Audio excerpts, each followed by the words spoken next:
Black hair எப்படி வரையிறது அப்படிங்கிறது வந்து நிறைய பேருக்கு தெரிஞ்சிருக்கும். ஈஸியாக எப்படி ஒயிட் ஹேரை வரையிறது அப்படிங்கிறத பற்றி தான் இந்த வீடியோவில் பார்க்க போகிறோம். இந்த வீடியோ ஃபுல்லாக நீங்கள் பார்த்தீங்கன்னா தான் நான் சொல்லக்கூடிய அந்த ஸ்டெப்ஸ் எல்லாம் வந்து உங்களுக்கு நல்லா புரியும். நான் என்னென்ன டூல்ஸ் யூஸ் பண்ணுறேன் அப்படிங்கிறது உங்களுக்கு தெரியும். ஸோ வீடியோக்குள்ளே போகிறதுக்கு முன்னாடி சப்ஸ்கிரைப் பண்ணாதவங்க யாராவது இருந்தீங்கன்னா மறக்காமல் சப்ஸ்கிரைப் பண்ணிக்கோங்க. நம்ம சேனலில் இந்த மாதிரி டியூட்டோரியல் வீடியோஸ் அப்லோட் பண்ணிக்கிட்டு இருக்கோம். வாங்க இப்போ வீடியோக்குள்ளே போகலாம்.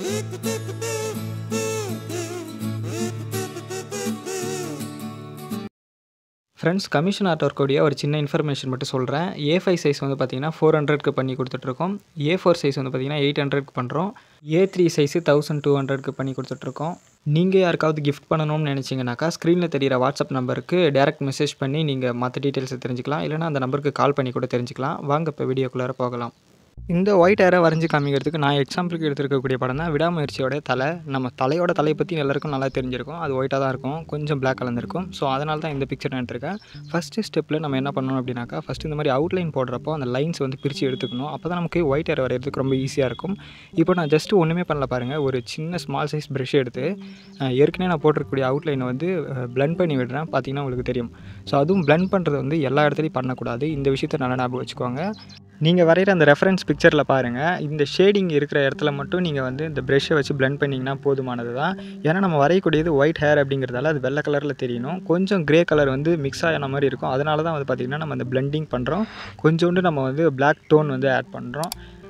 பொதுவாக சொல்ல போனோம்னா பிளாக் டோனுங்கிறதோடைய ஒரு க்ரே டோன் அப்படின்னு சொன்னால் வந்து கரெக்டாக இருக்கும். ஸோ இதுதான் ஃபஸ்ட்டு ஸ்டெப்பு. பார்த்தீங்கன்னா பிளெண்ட் பண்ணி விடணும், அவ்வளோதான் ஃபஸ்ட்டு ஸ்டெப். ஸ்டெப் 2ல் நான் 2B பென்சில் எடுத்திருக்கேன். நீங்கள் எந்த பிராண்ட் பென்சில் வேணால் யூஸ் பண்ணலாம். நான் வந்து ஆர்ட்லைன் பிராண்ட் தான் நான் எப்பவுமே யூஸ் பண்ணுவேன். நம்மளை ஃபாலோ பண்ணுறவங்களுக்கு தெரியும். ஸோ இந்த பென்சில்லாம் நம்ம யூஸ் பண்ணுறப்போ ரொம்ப ஷார்ப் பண்ணிக்கணும் ஒயிட் ஹேர் வரைகிறப்போ. ஸோ இந்த இடத்துல நல்லா பாருங்கள், ரெஃபரன்ஸ் பிக்சரில் அந்த லைன்ஸ்லாம் நல்லா தெரியும். நம்ம அந்த க்ரே கலரில் ஷேடிங் அதாவது பிளெண்டிங் பண்ணோம் இல்லையா, அந்த இடத்துல வந்து கொஞ்சமாக அந்த பென்சிலை வச்சு லைனாக நம்ம வந்து போடணும். அந்த முடியோட டைரக்ஷன் நம்ம அவுட்லைன் போட்டிருக்கோம் இல்லையா, அதே டைரக்ஷனில் இந்த 2B பென்சில் வச்சு நம்ம போடணும். இதுவும் பார்த்திங்கன்னா எல்லா இடத்துலையும் நம்ம வந்து பண்ணக்கூடியது. அந்த ரெஃபரன்ஸ் பிக்சரில் பார்த்திங்கன்னா ஒரு சில இடங்களில் நல்லா கொஞ்சம் ஷேடோ அடிச்சு இருக்கும். பார்க்குறதுக்கு நல்லா அந்த டார்க் க்ரே டோனில் இருக்கும். அந்த மாதிரி இருக்கக்கூடிய இடங்களில் இந்த 2B பென்சில் யூஸ் பண்ணி ஷார்ப்பான லைன்ஸ் வந்து போடணும். ஒயிட் ஹேர்ஸை பொறுத்த வரைக்கும் அது வந்து நமக்கு ஷார்ப்பாக இருக்கணும். அப்போ தான் வந்து பார்த்திங்கன்னா தெரியும். இதே ரொம்ப வயசானவங்களாக இருந்தாங்கன்னா அவங்களுக்கு வந்து பார்த்திங்கன்னா அந்த லைன்ஸ் அந்தளவுக்கு தெரியாது. பட் அந்த ஒயிட் ஹேர்ஸ் வந்து ஒரு மாதிரி ஸ்மஜ் ஆன மாதிரி ஒரு மாதிரி முழுமுன்னு தெரியும். ஸோ இதுதான் செகண்ட் ஸ்டெப்பில் வந்து நம்ம பண்ண வேண்டிய விஷயம்.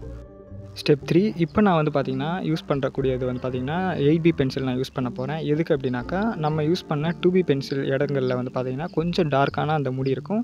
இந்த மாதிரி 8B பென்சிலும் நீங்கள் யூஸ் பண்ணுறீங்கன்னா ஷார்ப்பாக இருக்கணும். ஒவ்வொரு பென்சில் நீங்கள் இந்த ஒயிட் ஹேர் வரைகிறப்போ அது நல்லா ஷார்ப்பாக இருக்கிற மாதிரி பார்த்துக்கோங்க. ஒவ்வொரு பென்சிலோட டேர்ன் அதிகமாக நம்ம வந்து ஒவ்வொரு டைமும் பிளெண்ட் பண்ண வேண்டியதாக இருக்கும்.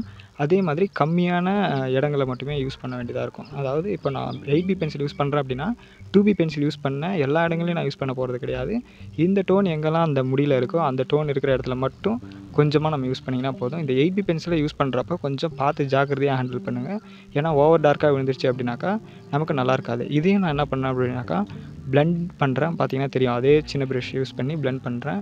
ஸோ உங்கள்கிட்ட ப்ரஷ் இல்லைனா பிளெண்டிங் ஸ்டம்ப் கூட யூஸ் பண்ணுங்கள். ஸ்டம்ப் யூஸ் பண்ணுறப்ப கொஞ்சம் ப்ரெஷர் கண்ட்ரோல் பண்ணி யூஸ் பண்ணிங்கன்னா வந்துடும். ஸோ இதுதான் வந்து பார்த்திங்கன்னா ஸ்டெப் 4ல் நம்ம 0.7 மெக்கானிக்கல் பென்சில் யூஸ் பண்ணுறோம். ஸோ இந்த பென்சில் நான் எதுக்கு யூஸ் பண்ணுறேன்னு சொல்கிறேன். உங்கள்கிட்ட 0.5 இருந்தாலும் ஓகே. இந்த பென்சில் வந்து பார்த்திங்கன்னா ரொம்பவே ஷார்ப்பான ரிசல்ட் வந்து நமக்கு தரும். நம்ம வரைஞ்சிருக்கக்கூடிய ஒயிட் ஹேர்ஸ் வந்து பார்த்திங்கனாக்கா கொஞ்சம் முழுமுன்னு இருக்கும். அந்த லைன்ஸ்லாம் நல்லா க்ளீனாக தெரியணுங்கிறதுக்காக நம்ம இந்த மெக்கானிக்கல் பென்சில் யூஸ் பண்ணுறோம். இதை யூஸ் பண்ணி ஷார்ப்பான லைன்ஸ் டார்க்காக நம்ம அழுத்தி போடக்கூடாது. எந்த அளவுக்கு லைட்டாக முடியுமோ அந்த அளவுக்கு லைட்டாக இந்த பென்சிலை ப்ரெஷர் கண்ட்ரோல் பண்ணி யூஸ் பண்ணி அந்த லைன்ஸ் வந்து போடணும்.